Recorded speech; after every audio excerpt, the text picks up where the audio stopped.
सहनाववतु सहनौ भुनक्तु सह वीर्यं करवावहै तेजस्विनावधीतमस्तु मा विद्विषावहै।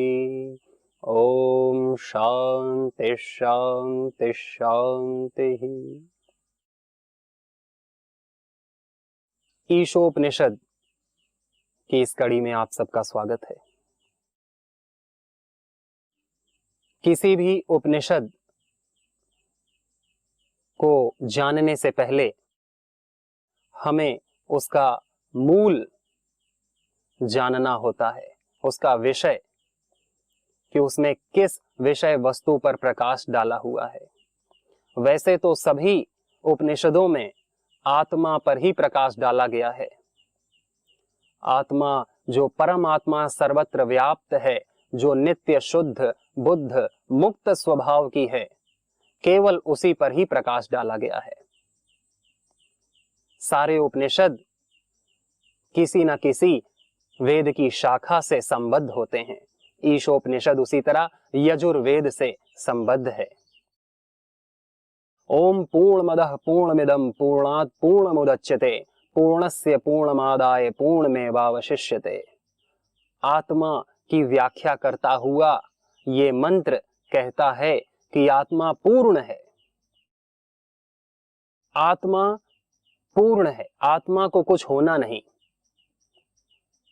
आत्मा सर्वत्र व्याप्त है। मैं आत्मा हूं, आप आत्मा हैं, सभी जीव जंतु आत्मा हैं, सभी पेड़ पौधे आत्मा हैं। जो कि क्रिया रहित है आत्मा, तो फिर क्रिया कहां हो रही है? क्रिया हो रही है प्रकृति में। आत्मा का बाह्य स्थूल रूप जिसमें क्रिया हो रही है, परंतु आत्मा में कोई क्रिया नहीं। आत्मा सदा ही क्रिया से, कर्मों से निर्लेप है। आत्मा का कर्म से विरोध है। इसीलिए इन मंत्रों में, उपनिषद में कर्म का विनियोग नहीं हो सकता, क्योंकि इनमें आत्मा का विनियोग है। आत्मा के बारे में जानना उपनिषद के माध्यम से हो सकता है, और इससे बेहतर और कोई उपाय नहीं। परमात्मा पूर्ण है, और परमात्मा से निकलने वाली यह सृष्टि, यह जीवात्माएं भी पूर्ण है। अपूर्णता हमें अपने अज्ञान से प्राप्त होती है। अपने अज्ञान से हम अपने आप को अपूर्ण पाते हैं, क्योंकि हम अपने स्वरूप में नहीं रहते। जो जीव का स्वरूप है, जो निखालस आत्मा तत्व है, जो मूल में परमात्मा ही है, जब व्यक्ति उसमें स्थिति प्राप्त कर लेता है, अपने इस मिथ्या अहंकार को छोड़ देता है, तो वो सभी अपूर्णताओं से मुक्त हो जाता है। नहीं तो वो अपनी पूर्णता कभी धन से करने लगता है, वह अपनी पूर्णता कभी किसी संबंध से करता है, वह अपनी पूर्णता किन्हीं वस्तुओं से करता है, किन्हीं व्यक्तियों से करता है, किन्हीं सुख सामग्रियों से करता रहता है। परंतु वह जैसे उसने जन्म लिया था वैसे ही मर जाता है, कभी पूर्ण नहीं हो पाता। पूर्णमदः पूर्णमिदं पूर्णात् पूर्णमुदच्यते। पूर्ण से यदि पूर्ण निकालेंगे तो पूर्ण ही बचेगा। परमात्मा से यह सृष्टि, यह जीव निर्मित हुए, वह सभी का उत्पादक सविता देव है। देवानाम प्रसवितः। जगत का उत्पादक परमात्मा उत्पादक होने के बाद भी पूर्ण ही है, और उसकी यह कृति भी पूर्ण है। हर एक मनुष्य अपने आप में पूर्ण है। यह जगत प्रकृति अपने आप में पूर्ण है। अपूर्णता हमें अपने अज्ञान अविद्या से प्राप्त होती है, कि हम इस सृष्टि को और स्वयं को किस नजर से देखते हैं, किस दृष्टि से देखते हैं। तो उपनिषद में पहला मंत्र ईशावास्यमिदं सर्वम, यानी कि ईट परमात्मा का नाम और ईशा उसी की तृतीय विभक्ति। ईश के द्वारा ही यह सारा जगत आच्छादनीय है। आत्मा सर्वव्यापक नित्य शुद्ध बुद्ध मुक्त है और कर्म का स्वभाव इससे विपरीत है, क्योंकि कर्म नित्य नहीं है, कर्म अनित्य है, कर्म नश्वर है, कर्म कभी शुरू होता है, कभी खत्म होता है। 4 प्रकार के कर्म बताए गए हैं। एक है उत्पाद्य कर्म, दूसरा है विकार्य कर्म, तीसरा है आप्य कर्म और चौथा है संस्कार्य कर्म। उत्पाद्य कर्म वह होते हैं जिसमें उत्पादन होता है, जैसे कि किसान धान उगाता है तो वो उत्पाद्य कर्म है, उसमें कुछ नया उत्पन्न हो रहा है। बीज से अंकुर निकल रहे हैं, अंकुर से पौधा निकल रहा है, पौधे में बाली निकल रही है, बाली में फल निकल रहे हैं, यह है उत्पाद्य कर्म। दूसरा है आप्य कर्म। आप्य कर्म यानी कि कुछ प्राप्त करने के कर्म। मंत्रों के माध्यम से हम कुछ प्राप्त करते हैं, जैसे कि हम मंत्र जपते हैं ओम ओम ओम, उससे हमें आंतरिक शांति, आंतरिक शक्ति, सिद्धियां प्राप्त होती हैं अनेक प्रकार की, तो वो आप्य कर्म है, उससे कुछ न कुछ हमें प्राप्त हो रहा है। तीसरे प्रकार के कर्म हैं विकार्य कर्म, जैसे कि खाना पकाता है पाचक, तो गेहूं से आटा बनाता है, आटा गेहूं की विकृति है, और फिर उसी आटे से रोटी बनाता है, रोटी आटे की विकृति है, और फिर वही रोटी हमारे अंदर जाके पोषक तत्वों में परिवर्तित होती है, वह पोषक तत्व रोटी की विकृति है, और फिर वही पोषक तत्व मल के रूप में शरीर से बाहर निकलते हैं, वह मल उन पोषक तत्वों की विकृति है, और फिर मल से खाद, खाद से मिट्टी, और मिट्टी से फिर अलग अलग प्रकार के पौधे आदि तत्व बनते हैं। तो विकार्य कर्म यानी विकृति, परिणाम घट रहा है एक से दूसरे चीज में। 3 प्रकार के कर्म मैंने बताए। पहला था उत्पाद्य कर्म जिसमें नया उत्पादन होता है, दूसरा था आप्य कर्म जिसमें कुछ हमें प्राप्त होता है, नई वस्तु, तीसरा था विकार्य कर्म जिससे विकृति आती रहती है तत्वों में, उस प्रकार के भी कर्म होते हैं, और चौथा कर्म है संस्कार्य कर्म, जिससे हम वस्तु को संस्कृत करते हैं। जैसे कि किसी वस्तु को हम संस्कृत करते हैं, जैसे अपने स्वभाव को हम संस्कृत करते हैं। हमारा स्वभाव जैसा है, हम अच्छे आचरण से, ध्यान से, स्वाध्याय से उसको संस्कृत, सुसंस्कृत कर लेते हैं। एक है संस्कार्य कर्म। यह कर्म निरंतर परिणाम को प्राप्त होते हैं। आज जैसा कर्म है कल कुछ और होगा, परसों उसकी स्थिति कुछ और होगी। इससे पूर्णतः भिन्न आत्म तत्व सदैव एक ही रहता है। यह आत्म तत्व में रस उसी को आएगा जो कि इसका प्यासा होगा। इसीलिए किसी भी शास्त्र को पढ़ने का, सुनने का हर कोई अधिकारी नहीं होता। हर शास्त्र के अधिकारी अलग होते हैं, हर शास्त्र के विषय अलग होते हैं, हर शास्त्र का संबंध अलग होता है, और हर शास्त्र का प्रयोजन भी अलग होता है। इन 4 चीजों को जानने के बाद ही हम किसी शास्त्र को पढ़ें। क्या मैं शास्त्र को पढ़ने का अधिकारी हूं या नहीं? इस शास्त्र में विषय वस्तु जो है वो मेरे अनुरूप है या नहीं? इस शास्त्र में जो संबंध प्रतिपादित किया गया है वह क्या है, वो मेरे काम का है या नहीं? और इस शास्त्र का प्रयोजन क्या है, क्या मेरे जीवन का प्रयोजन वह है या नहीं।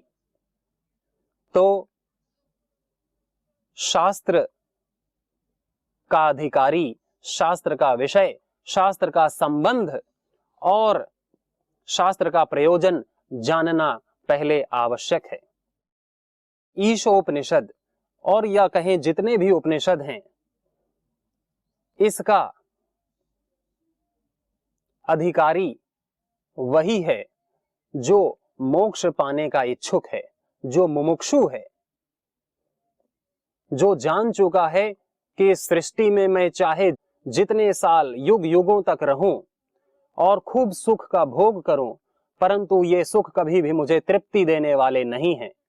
मैं कभी भी इनसे पूर्ण सुख, पूर्ण आनंद को प्राप्त नहीं होऊंगा। परंतु फिर भी यदि मैं लगा रहा इनके पीछे तो मैं दुख को ही प्राप्त होऊंगा। बार बार कर्म करता रहूंगा, कुकर्म करता रहूंगा, सत्कर्म करता रहूंगा और इसी कर्म के चक्र में फंस करके बार बार जन्म मृत्यु जरा व्याधि को प्राप्त होऊंगा और बार बार स्वर्ग नरक की यात्रा करते करते धरती पर अपने कर्माशयों को भोगूंगा और ये संस्कार मेरे को इसी तरह सुख दुख दिलाते रहेंगे।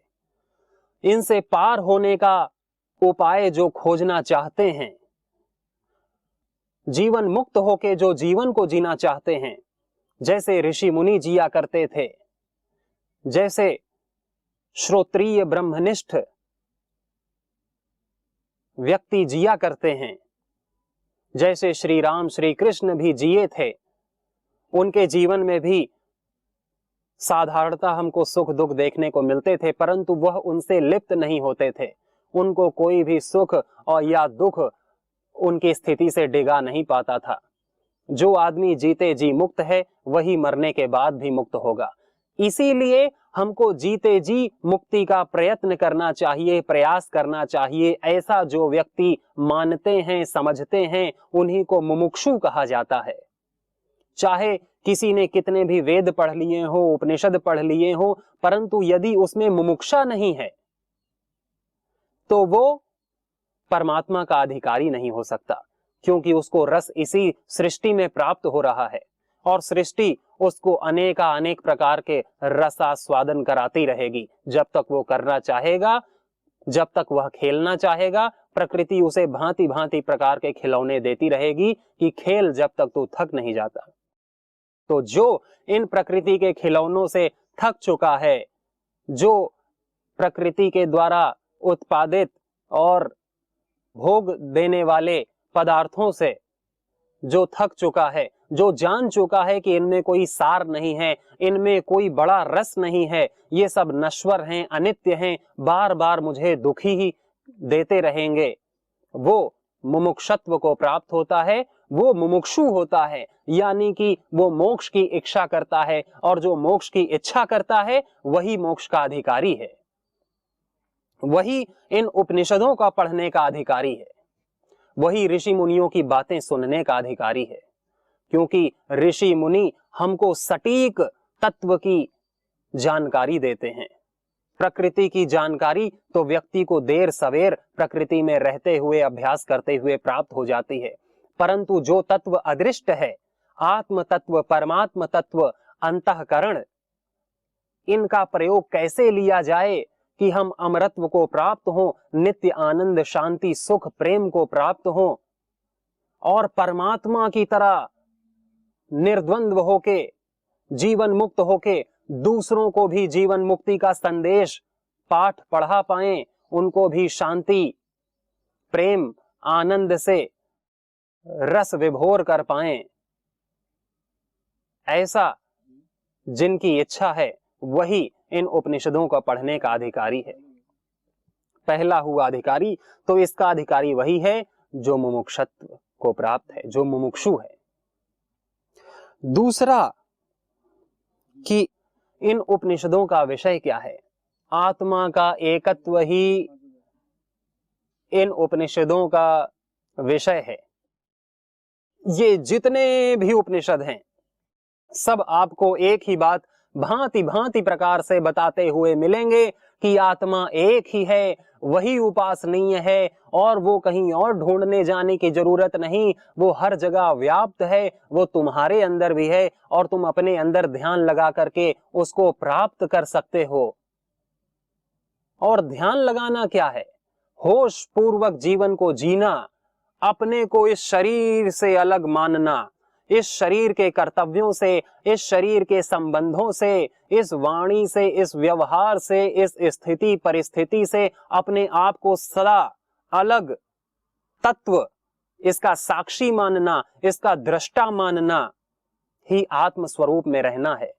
इसी का निरंतर अभ्यास करते करते व्यक्ति आत्म तत्व को प्राप्त करता है, ध्यान समाधि को प्राप्त करता है और समाधि की उच्च अवस्था में एक क्षण ऐसा आता है कि वो सदा के लिए सहज हो जाता है, आनंद में प्रतिष्ठित हो जाता है।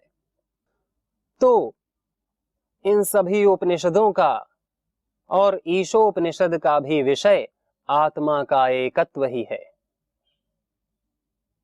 सर्वम खलु इदं ब्रह्म हरि व्यापक सर्वत्र समाना, प्रेम से प्रकट होई मैं जाना। ईशावास्यमिदं सर्वम यत्किंच जगत्याम जगत तेन त्यक्तेन भुंजिताः मा गृधः कस्य स्विद्धनम। यह सभी ऋषियों की वाणियां एक ही तत्व की तरफ इशारा कर रही हैं कि वही तत्व सर्वत्र व्याप्त है और वही वांछनीय है, वही कमनीय है। तो आत्मा का एकत्व ही इसका प्रयोजन है, इन शास्त्रों का विषय है, इस उपनिषद का विषय है। तीसरी चीज है संबंध, कि इनमें किस संबंध को प्रस्तुत किया गया है ऋषियों के द्वारा। इसमें प्रतिपादक और प्रतिपाद्य संबंध स्थापित किया गया है कि परमात्मा सभी जीवों का, सभी सृष्टि, सभी ब्रह्मांड का प्रतिपादक है, उत्पादक है और सभी वस्तुएं जो हमें दिख रही हैं या जो हमें नहीं भी दिख रही हैं, कहीं कोई साकार है, कहीं कोई निराकार है, उन सब का प्रतिपादक परमात्मा है और वो सभी वस्तुएं फिर क्या हुई? वो सभी वस्तुएं फिर प्रतिपाद्य हुई। यानी कि प्रतिपादक और प्रतिपाद्य संबंध परमात्मा और परमात्मा से उत्पन्न इन चीजों के बीच में स्थापित है।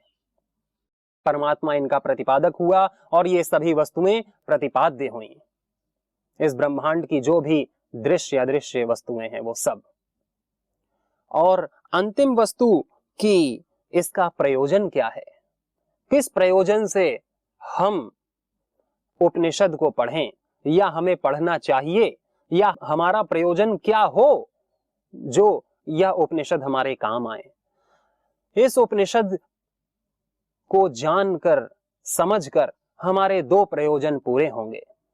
एक तो हमारा प्रयोजन अज्ञान से निवृत्ति है, दुखों की अत्यंत निवृत्ति, अविद्या, अस्मिता, राग, द्वेष, अभिनिवेश, इन 5 क्लेशों से, इस अज्ञान से अत्यंत निवृत्ति पहला प्रयोजन।